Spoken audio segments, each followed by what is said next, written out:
Menina, quando ele veio a segunda vez, eu tava com a vazada aqui, ia pegar os ovos. Soldado Brasil. Eita, ela foi. Aí eu peguei a vasilha dele, tanta raiva que ele não vai me pegar. Aí Yasmin já tava com cara de rodar tudo.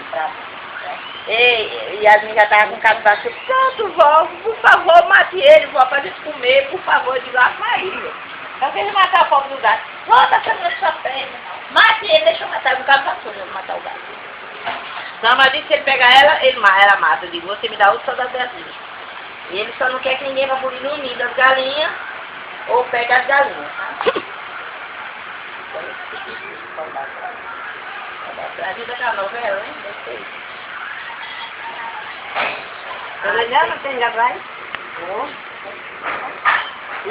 Ah, eu vou também. Você disse que eu viesse de 2 horas. Vou tomar banho.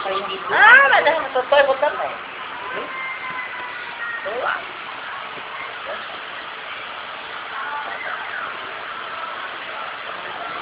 Eu tenho que ligar para meu marido. Já vi.